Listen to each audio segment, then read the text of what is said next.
Estás escuchando Habla País. Habla País. Habla País.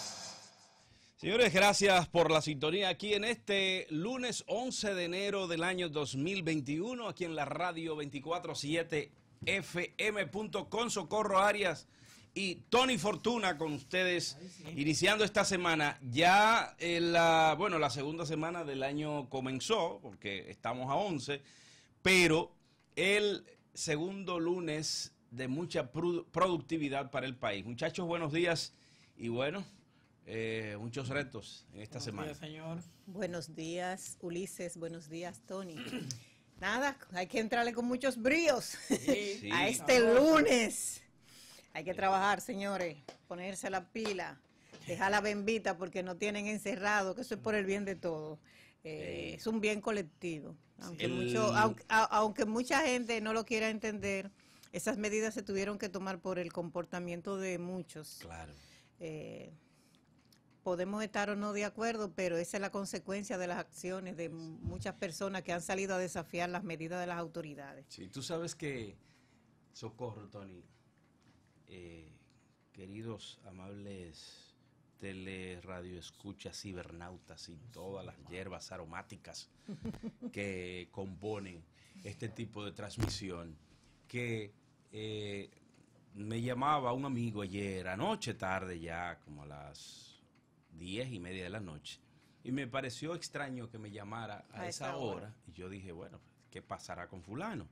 Y él vive en los Estados Unidos, él es un muchacho joven que se estableció allá, tiene aproximadamente 4 años establecido allá, y bueno, fue un compañero de trabajo nuestro, y me llamaba y me decía, Ulises, yo te estoy llamando para solo preguntarte, ¿qué es lo que se creen los dominicanos? O sea, ¿por qué es tan difícil que el dominicano cumpla? ¿Por qué es tan difícil que el dominicano entienda que tiene que acatar las órdenes? Y yo le decía, bueno, Miguel, tú eres dominicano. Tú tienes ya un par de años fuera del país, pero tú conoces la idiosincrasia del dominicano. Sabemos que en alguna medida, y ya lo mencionaba Socorro, podemos no estar de acuerdo con todas las medidas que se han tomado.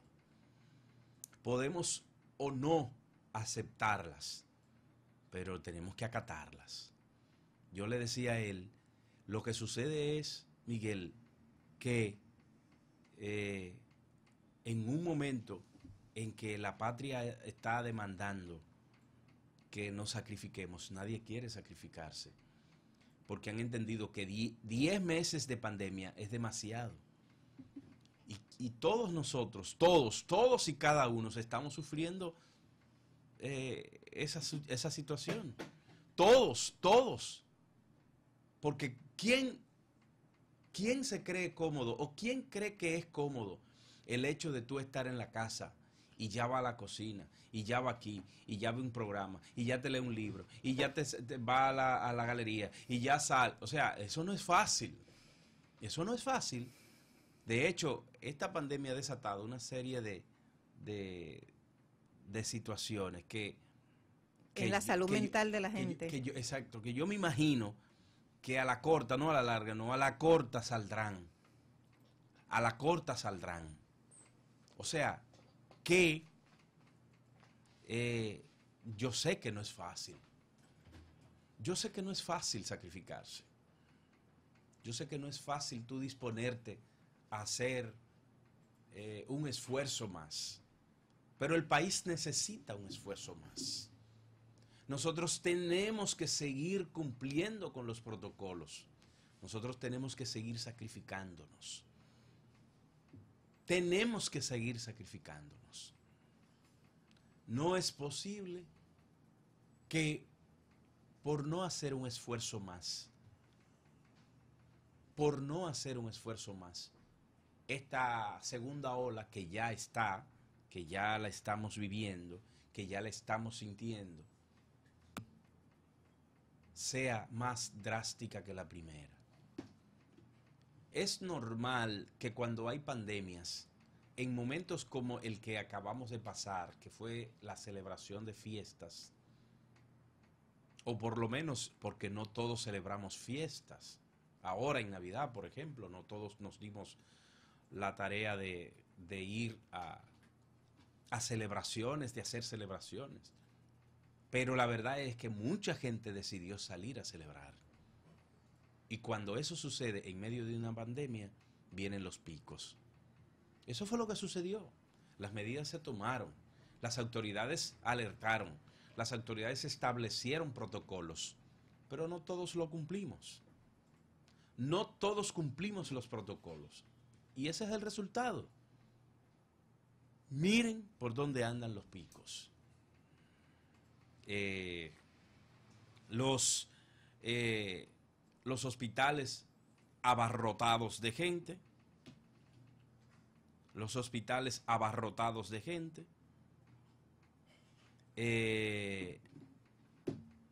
Y la verdad es que no hay forma de tú controlar a un pueblo cuando el pueblo decide no hacer las cosas. Como tampoco hay forma de controlarlos cuando decide hacerlas. Cuando un pueblo decide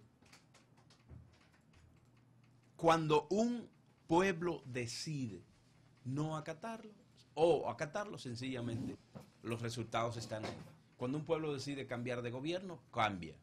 Cuando un pueblo decide no hacer las cosas, paga las consecuencias de ello. Nosotros estamos pagando las consecuencias de no respetar protocolos, de no seguir normas, de no obedecer. Gente que ha sido muerta en medio de un operativo por parte de las autoridades policiales. Y esta incursión del presidente a los policías, o sea, yendo a compartir con ellos, a los militares, yendo a compartir con ellos, a decirles, estamos aquí, les vamos a apoyar, les vamos a incrementar el sueldo. Esa motivación extra, ese plus que le ha puesto el presidente, ha de alguna manera animado a las fuerzas policiales y militares a hacer cumplir la norma. O sea, es un incentivo que se le está dando no solamente de un apoyo moral, sino también que se le ha prometido incrementarle los sueldos. Ya había visto ese incentivo por parte del presidente como en el discurso. O sea, el presidente en un discurso en su toma de posesión arengó a las fuerzas policiales y militares. Les dijo, el incremento viene ahí, y se inició a pagársele un incremento de sueldo a los policías. Pero vienen más. Porque yo creo que los policías y los militares se merecen eso y más. También los médicos se merecen eso. También los profesores, los maestros se merecen un incremento. Y para que esas fuerzas vivas puedan hacer un trabajo, tienen que ser motivados. Parece ser que están motivados. Porque la policía está tirada a la calle, en algunos casos incluso violentando derechos, porque han irrumpido en propiedades privadas. Creo que fue una villa ahí en Punta Cana. Interrumpieron y desbarataron, no sé, una celebración, un compartir que tenían. Pero bueno, en medio de todo eso, alguien tiene que dar la cara. En medio de todas las violaciones y la decisión del pueblo. Y repito, yo entiendo, porque no es fácil. O sea, yo no soy un extraterrestre. Yo estoy viviendo también esa situación de estrés en las casas. Yo lo estoy sintiendo. Yo más que nadie, porque yo tengo 3 muchachos chiquitos. Yo tengo 3 torbellinos en la casa. Y eso ha implicado que ha habido que incrementar el gasto en la casa. Porque has tenido, por ejemplo, que tener mejor tecnología. Porque tienes que tenerle material de consumo para su distracción, para su formación, para darle seguimiento a todo lo que es compromisos escolares. Pero también tú tienes que tener mayor insumo de comida en la casa, de merienda, de alimentación. O sea, todo esto nos ha venido a cambiar la vida. nosotros estamos viviendo un estilo de vida que un año atrás no era latente, no estaba presente en nuestras vidas. O sea, todos hemos tenido que hacer sacrificios. Sí. Entonces, yo creo que si es entendible el esfuerzo que estamos haciendo, también tenemos que entender que hay que seguir haciendo ese esfuerzo si queremos superar todo esto. Ciertamente, Ulises, un ejemplo de lo que está pasando con el COVID es que las personas que van a consulta médica por otro tipo de situaciones que no es COVID, o hacerse unos análisis a los laboratorios, tiene dificultades para acceder a eso, hasta para buscar los resultados, te lo digo.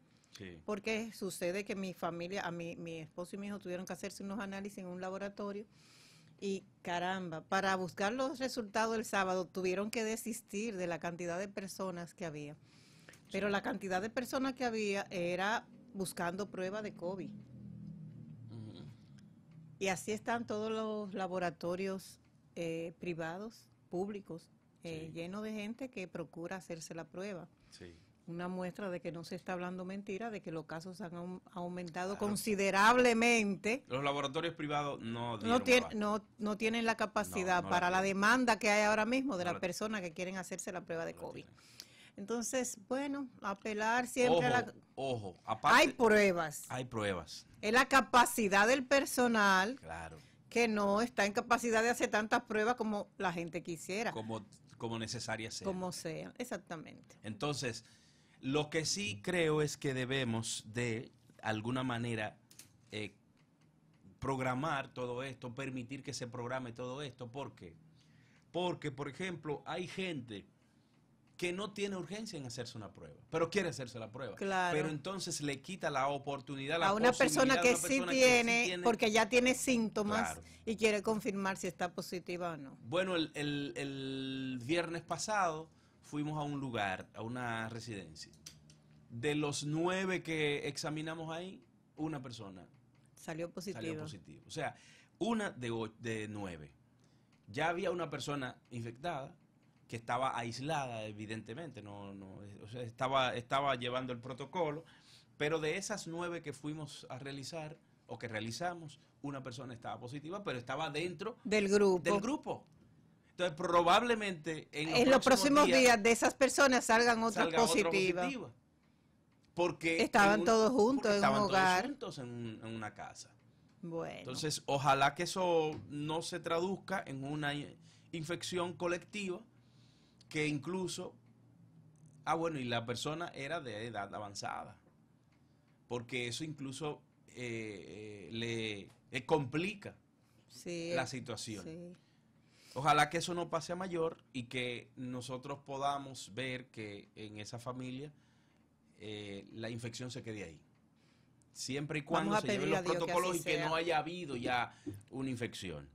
Entonces, así como ese caso, el sistema, ¿no? El gobierno, a través del Ministerio de Salud Pública, ha tratado de acudir a todos los llamados que se le hace cuando son operativos colectivos, o sea, de muchas personas. Sí.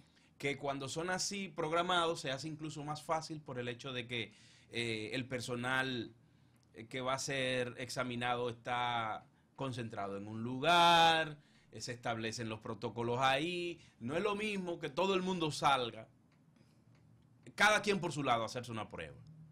No es lo mismo. Entonces, vamos como que a canalizar ese tipo de operativos, de formas de hacer pruebas, para que las cosas se hagan más ordenadas. Más fluida. Y más fluida. Que la gente acuda a donde se hacen las pruebas colectivamente. Por ejemplo, las áreas de salud, todas. Que de hecho te tengo el dato que tú me pediste. Excelente. Te tengo el dato que tú me pediste. Hoy me van a mandar el protocolo de eso para iniciar lo que tú necesitas en ese sentido. Comuníquense con las autoridades. Vayan a las áreas de salud, que en todas las áreas, no los hospitales, no, las áreas, los hospitales están destinados a atender los que son infectados. No pueden dedicarse a hacer pruebas. Hay muchas quejas de que en los hospitales, es que los hospitales no pueden estar haciendo pruebas en este momento porque están enfocados en atender a los pacientes que están correcto, positivos al COVID. Entonces, eso hay que entenderlo. Así es. Porque en base a un orden es que las cosas deben hacerse. Así es. Bueno, nada, pedirle a la gente paciencia y conciencia. Exacto. Eso es lo único que nos queda pedir, porque ya lo demás está más que dicho. Mira, hay una nota que nos llega desde Alemania.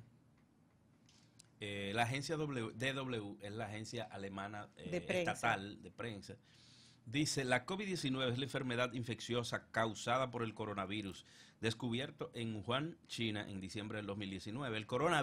Los coronavirus son una extensa familia de virus que pueden causar enfermedades tanto en animales como en humanos, en quienes pueden causar desde un resfriado común hasta un síndrome respiratorio de Oriente Medio, el MERS. O sea, hasta ese virus, los coronavirus lo transmiten, hasta el MERS. Y el síndrome respiratorio agudo severo, llamado SARS, sí, o SRAS. Entonces, desde Alemania nos llegan informaciones como esta. Yo asistí el día de ayer, el sábado más bien, a una información, o sea, me llegó la información de que un amigo falleció de Guillain-Barré. Cada vez que se dan situaciones como la que se están dando en el sistema nuestro, de que llega un virus a desestabilizar la estabilidad del sistema hospitalario, el sistema de salud en sentido general. Pero también a desestabilizar el sistema inmunológico de la gente. Sí, también. Se dan casos como se dio con este amigo, que de verdad eso me partió el alma. Fue un compañero de estudio de la infancia, que incluso me había visitado en los últimos meses, estuvo visitándome al lugar de trabajo. Yo había iniciado un proceso de gestión para ver cómo lo colocábamos en trabajo, porque estaba desempleado. Y el sábado recibí la lamentable noticia de que falleció de Guillain-Barré.